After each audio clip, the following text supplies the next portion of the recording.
Hello student, তোমাদের সবাইকে সুরজিৎ মানা ক্রিয়েশনস চ্যানেলের পক্ষ থেকে সুস্বাগতম। আশা করি তোমরা সকলে ভালো আছো। আমি তোমাদের জন্য এই ভিডিওটি দিয়ে তুলে ধরছি 2024 সালের দ্বিতীয় পর্যায়ক্রমিক মূল্যায়ন তথা সেকেন্ড ইউনিট টেস্টের জন্য নবম শ্রেণীর গণিতের এক সেট প্রশ্নপত্র তুলে ধরছি। এটি একটি স্কুলে পরীক্ষা হয়েছিল, সেই স্কুল থেকে সংগ্রহ করেছি আমি। প্রথম একের দাগে দেখো, নিচের প্রশ্নগুলির উত্তর দাও। 1, 2, 3, 4 চারটি প্রশ্ন রয়েছে। এখানে চারটি প্রশ্ন রয়েছে, তোমাদের চারটি প্রশ্নই করতে হবে।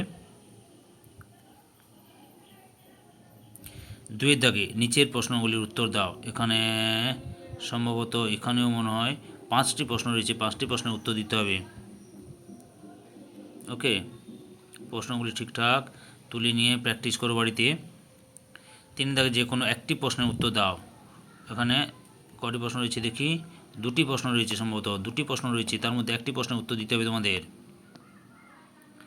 এরপর 4 দাগে সমাধান করো যে কোনো একটি সমাধান করতে হবে তোমাদের। 2টি প্রশ্ন রয়েছে, যে কোনো একটি, তার মধ্যে একটি প্রশ্নের সমাধান করতে হবে। ওকে,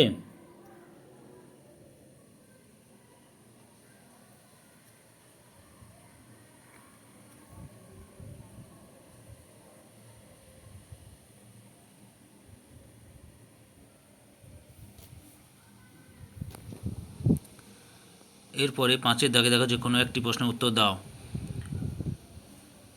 এখানে 2টি প্রশ্ন রয়েছে, যে কোনো একটি প্রশ্নের উত্তর দিতে হবে তোমাদের। 6 দাগে যে কোনো একটি প্রশ্নের উত্তর দাও, অর্থাৎ 6 দাগেও 2টি প্রশ্ন রয়েছে নিশ্চয়ই, 2টি প্রশ্নের মধ্যে একটি প্রশ্নের উত্তর দাও।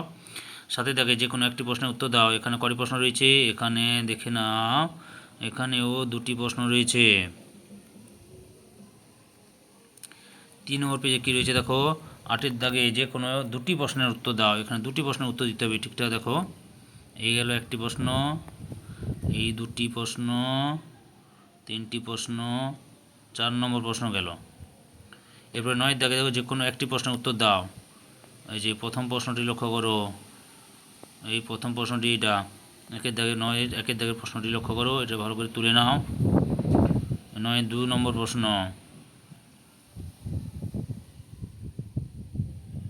এটা তুলে নিয়েছ। এরপরে ছকটা দেখো, ছকটাই লক্ষ্য করেছ।